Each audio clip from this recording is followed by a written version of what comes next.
Bonjour les sportifs connectés, c'est Jérôme du blog montrecardiogps.fr. Dans sa dernière mise à jour, Strava a ajouté la possibilité de créer des challenges de groupe.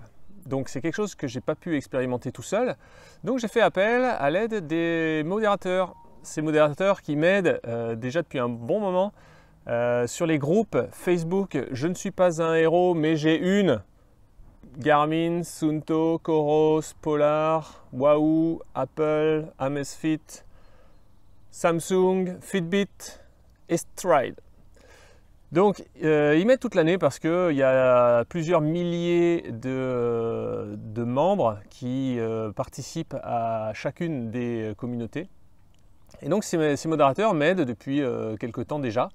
Et ils vont de nouveau venir m'aider pour cette vidéo sur les challenges Strava. Donc vous pouvez d'ores et déjà mettre un j'aime sur cette vidéo, ça récompensera leur travail et ça permettra à d'autres personnes de découvrir cette vidéo pour voir comment fonctionnent les challenges Strava. Alors, qu'est-ce qu'il faut comme prérequis pour ces challenges Strava? Le premier, il faut un compte payant. Si vous avez un compte gratuit, alors vous serez limité à 3 participations, donc à 3 challenges. Soit 3 créations de challenges, soit 3 participations à un challenge. En fait, même pour participer, il faut un compte Strava. Du coup, Strava était sympa et j'ai la possibilité de faire un concours pour vous offrir un code pour 1 an d'abonnement premium Strava qui commencera dès lors que vous aurez rentré ce code. Donc pour participer, c'est simple, vous laissez un commentaire dans la description de la vidéo et puis je me débrouillerai avec un tirage au sort et j'annoncerai, je contacterai le gagnant. La deuxième chose à savoir, c'est qu'on peut inviter jusqu'à 24 participants. Donc plus la personne qui a créé le challenge, ça fait des challenges jusqu'à 25 personnes. Ensuite, il faut que chaque participant partage ses activités, soit partagées à tout le monde, soit au moins partagées aux abonnés. Si dans les règles de confidentialité, vous fixez que vos activités ne sont visibles que par vous-même, alors forcément, ça ne sera pas pris en compte dans le challenge auquel vous participez. Alors maintenant, on va passer à la démo. Je vais vous expliquer comment ça fonctionne et ce qu'on peut créer comme challenge. Alors, c'est des challenges qui sont orientés vers le sport. On ne peut pas faire des challenges de nombre de pas. On n'est pas non plus sur Fitbit. Ici, c'est Strava. Donc, je vais vous présenter toutes les possibilités qui existent pour créer un challenge Strava. Et puis ensuite, on va voir sur une semaine. Et puis ensuite, on verra le challenge sur une semaine entre les modérateurs et moi-même. On s'est bien amusé. Donc pour créer un challenge, il faut d'abord aller dans l'onglet Groupe, en bas, légèrement sur la droite. Voilà, c'est l'onglet du milieu, à partir de là. Challenge. Donc ici, c'est des challenges qui sont déjà créés et auxquels vous pouvez participer. Et donc là, on va cliquer sur la petite croix orange avec Créer un challenge de groupe. À partir de là, on a 3 possibilités dont certaines se déclinent un peu. Activité totale, en fait là c'est un peu mal traduit, c'est plutôt le total des activités. Donc ça va être un cumul sur un certain laps de temps, une semaine, un mois, ou ce que vous voulez. Et on a le choix ici de la distance, le temps et le dénivelé. Donc la plus grande distance, le plus grand temps de sport et le plus gros D+. Le deuxième meilleur temps, c'est si vous voulez vous taper une bourre avec des potes. Alors, il n'y a que la distance là. Vous pouvez choisir de faire un 10 km, un 42, un marathon, bref. Et puis ensuite, l'activité la plus longue, cette fois ce sera plutôt pour les ultra-runners qui ne veulent pas se doser sur une distance, sur un chrono, mais sur une distance. Donc la même chose, ça sera sur une activité. Donc là, je vais créer un challenge sur donc, le total des activités sur le temps. Alors, ici, Strava demande un objectif. On s'en fiche un peu si votre objectif, c'est de juste chercher un classement. Donc là, soit vous mettez une valeur qui veut dire quelque chose. Si, par exemple, vous voulez que chaque participant essaye d'atteindre cette limite. Soit, si ce qui vous intéresse, c'est le classement, vous mettez un peu n'importe quoi, et puis il y a des gens qui dépasseront, il y a des gens qui ne dépasseront pas. C'est pas grave si l'objectif c'est juste de comparer les places à la fin. Ensuite, on arrive donc au choix d'activité. Alors là, c'est important. Je vais commencer par vélo, course à pied, natation, randonnée, marche.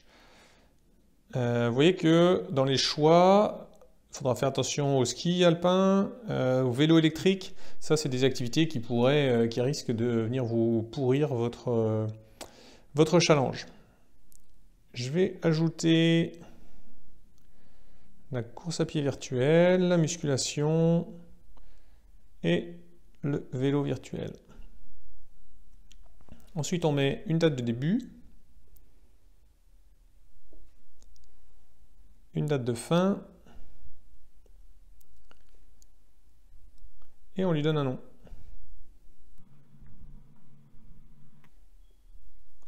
Alors attention, il y a un nombre limite de caractères. Voilà, à partir de là, le challenge est créé, mais pour l'instant, vous êtes tout seul. Donc, sur l'icône qui représente mon compte, juste en dessous du titre, on appuie sur le plus. Et là, en haut à droite, de nouveau, il faut appuyer sur plus. On invite qui on veut parmi les gens qui nous suivent. Et là, vous voyez qu'ils sont dans l'onglet Attendre. Il va falloir attendre qu'ils passent dans Accepter. À partir de là, on peut encore aller faire un petit réglage sur les 3 petits points en haut à droite. Ici, avec ce tab, on peut décider d'autoriser chaque participant à inviter qui il veut. Donc là, par exemple, si vous voulez faire un gros challenge, mais que vous n'avez pas beaucoup d'abonnés sur Strava, eh bien, vous pouvez autoriser chaque abonné à inviter lui-même d'autres abonnés. Et si vous voulez restreindre ça à un comité un peu plus restreint, justement, eh bien, vous ne l'activez pas. À partir de là, vous pouvez supprimer le challenge et puis à n'importe quel moment, les participants pourront quitter le challenge, même en cours de challenge, avant qu'il démarre, peu importe. Bon, lundi, premier jour du challenge, donc je vais faire du vélo taf, ça va me permettre de faire pas mal de kilomètres. Et je vais tout enregistrer parce qu'aujourd'hui, jamais plus que jamais, ce qui n'est pas sur Strava n'existe pas. Donc pour que ça compte pour le challenge, bon, ça va me faire...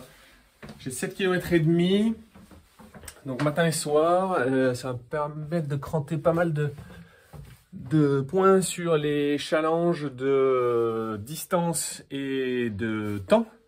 Par contre, le dénivelé, c'est mort, hein. Il y a 35 mètres de dénivelé, je crois, par voyage, donc ça fera rien du tout. Bon, je suis reparti pour un footing, une petite dizaine de kilomètres. Et puis, donc ça va compter pour le challenge.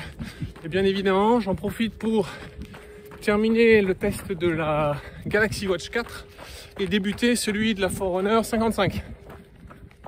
Bon, il est 8h04 et donc sans surprise, pour l'instant je suis le seul qui fait une activité sportive. Pour l'instant je suis en tête. Je vais faire une capture d'écran. Ça sera déjà tout ça de gagné. En revanche, ce que j'ai vu, c'est que là, Jean-Michel, il a fait hier une sortie de 80 bornes à vélo. Donc, va pas falloir croire samedi que ça y est, j'aurai challenge gagné. Va falloir se méfier de ce genre de sortie de route. Petit instant ravito, c'est bon les murs. Alors hier, j'ai eu un petit souci, j'ai un pneu qui s'est déchiré sur à peu près 10 cm.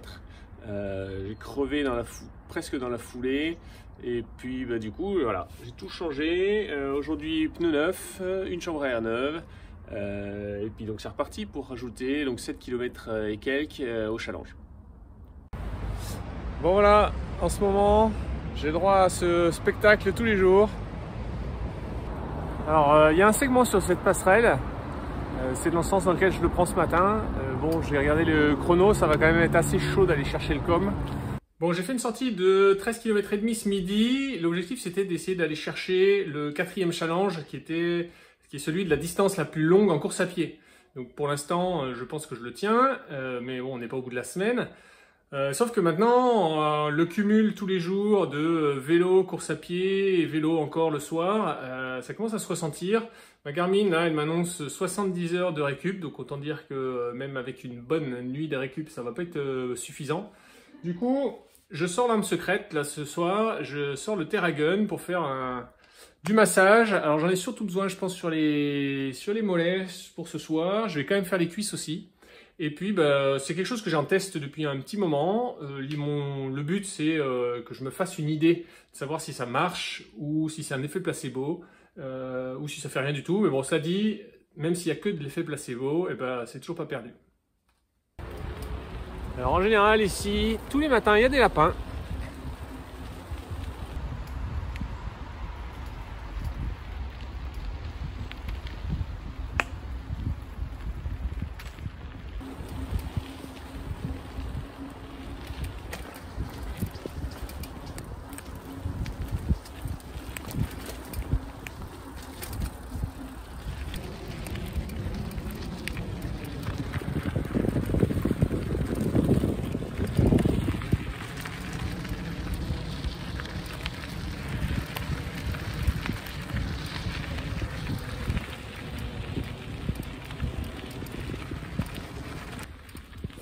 Bon, j'ai la chance d'avoir un itinéraire de vélo taf qui passe, je pense, les 3/4 en forêt. Alors il y a des petits chemins comme ça, petits singles sympas, et sinon la majorité c'est quand même des grandes allées comme ça. Mais bon, ça permet d'aller vite, de faire du vélo. Alors après, je verrai s'il n'y a pas trop de flaques en hiver. Tiens, il y a des chevreuils là-bas. Alors c'est un endroit où j'aime bien courir ici. Je sais pas, j'ai l'impression de courir à Miami en fait. Il y a des grandes avenues, des grands arbres.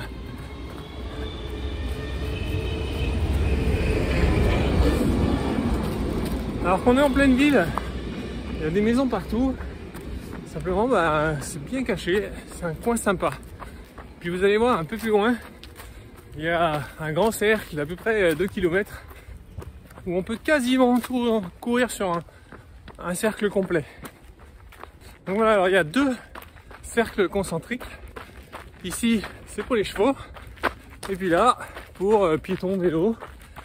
De temps en temps, on croise une route en étoile pour les voitures. Et en fait, il faudrait que j'essaye ici l'algorithme de reconnaissance du profil piste d'athlée sur les Garmin. Voir s'il est capable de faire la différence entre une piste de 400 mètres et puis cette piste en cercle de, je pense que ça doit faire à peu près 2 km, 2 km et demi. Je n'ai pas regardé avec précision. Alors, on se croirait pas à Miami là? Bon, aujourd'hui j'ai pas réussi à faire de footing ce midi, donc du coup je vais faire un peu de renforcement musculaire. Alors ça va pas me compter pour le challenge de kilomètres, par contre ça va quand même être compté dans le challenge de durée, puisque j'y ai inclus les activités de musculation. En revanche, il ne faut pas que j'utilise la Forerunner 55 puisqu'elle n'a pas de profil de musculation. Donc pour ça, je vais utiliser la 745. Bon, bah, je viens de regarder le classement là. On est à peu près à la moitié de la semaine. Hein. Ça fait 4 jours. Et là, Jean-Michel, il vient de tout atomiser. Alors, il nous a déjà claqué un semi-marathon mardi. Il court plus de 10 bornes tous les jours. Et là, aujourd'hui, il vient de nous poser 74 km de vélo. Il n'a même pas attendu le week-end pour faire une grosse sortie vélo. Donc là, ça va être, je pense qu'il est pas loin d'être intouchable, hein, parce que aussi bien en distance qu'en durée, ça y est, il me passait devant. En D+, il est en Corse. Moi, je suis en région parisienne, donc là, il devient intouchable. Et puis, sur le challenge de la plus grande activité, pour l'instant, moi, je suis arrivé à 13,5. Lui, il est carrément au semi-marathon. Donc, ça va être chaud. Bon, 1h30 de bêchage et malheureusement ça compte pas pour le challenge. Dommage. Bon, je poursuis l'exploration autour de chez moi. Là clairement, hein, je suis parti pour le plaisir parce que pour le challenge c'est mort. Jean-Michel il atomise tout le monde. Mais je vais aller voir par là-bas. J'ai tracé un itinéraire sur Strava où il y a un peu de D+, qui permettra de réaliser quelques tests pour les altimètres. Alors voilà le résultat du challenge Jérôme contre les modos. Donc il y avait 4 challenges. Le premier, la distance. Donc bon, j'avais fixé un objectif un peu arbitraire de 100 km. Je l'ai atteint, mais voilà, battu à plate couture par Jean-Michel. Thibaut, j'ai vu qu'il s'était vraqué la cheville, donc c'est pour ça qu'il a que pas grand chose. Et Cédric, il avait déménagé la semaine précédente, Donc je pense qu'il a dû aménager sa maison plutôt que d'aller parcourir les sentiers. Je vais passer à durée. Donc durée, toujours Jean-Michel en tête. Et alors là, je suis très surpris de voir Nicolas à 13 heures. Je ne sais pas ce qu'il a fait comme activité. Mais voilà, du coup, il m'a battu. Alors je vais quand même aller voir ce qu'il a fait comme activité. Ah, il a fait beaucoup d'activités de musculation. Il a fait de la natation. Musculation encore, natation. Voilà, alors lui, il est peut-être blessé aussi, Nicolas, mais il a quand même enchaîné beaucoup d'heures. Ensuite, on avait sur le total du D+. Et ben là, alors je suis assez surpris d'être quand même arrivé à faire 546 mètres de D+. Bon, ça dit, là je suis battu à plat de couture par Jean-Michel et même par Cédric. Et enfin, alors on n'a pas de résultat, de classement sur le challenge de la plus grande activité. Tout simplement, alors sauf par Jean-Michel, parce que, vous voyez, dans les distances arbitraires, j'avais mis une distance maximale de 21 km. Et en fait, dans les autres challenges, c'est une distance, c'est un objectif, c'est quelque chose qu'on cherche à atteindre. Et puis, c'est bien si on l'atteint, ça change rien si on l'atteint pas. Là, j'ai l'impression que c'est pas un objectif, mais c'est un seuil. C'est-à-dire que toutes les activités de moins de 21,1 km n'ont pas été prises en compte. Donc c'était que pour la course à pied. Et j'en veux pour preuve que Jean-Michel, il a fait mercredi ou jeudi, il a fait 21,01 km et ça n'a pas été pris en compte. Et dimanche, je crois que c'est dimanche, voilà, dimanche, il a fait 22 km et donc il a été classé. Moi, avec mes 13 km 500, en fait, on n'a pas de perf. Donc là, c'est quand même mal expliqué. Je ne sais pas si c'est un problème de traduction ou un problème d'explication, mais c'est quand même mal expliqué parce que là, on voit quand même bien distance maximale 21,1 km. Ouais, en fait, c'est le minimum. S'il faut chercher à faire la distance maximale pour être le mieux classé, mais pour apparaître dans le classement, il faut faire au moins 21,1 km. Donc là, bon voilà, erreur de paramétrage. J'espère que vous pourrez vous servir de mon expérience pour ne pas faire la même boulette sur vos challenges. Un truc que je ne vous avais pas montré, c'est qu'on peut mettre des commentaires ici. Alors il n'y a pas de notification, mais sur chaque challenge, on peut commenter et puis tout le monde voit les commentaires.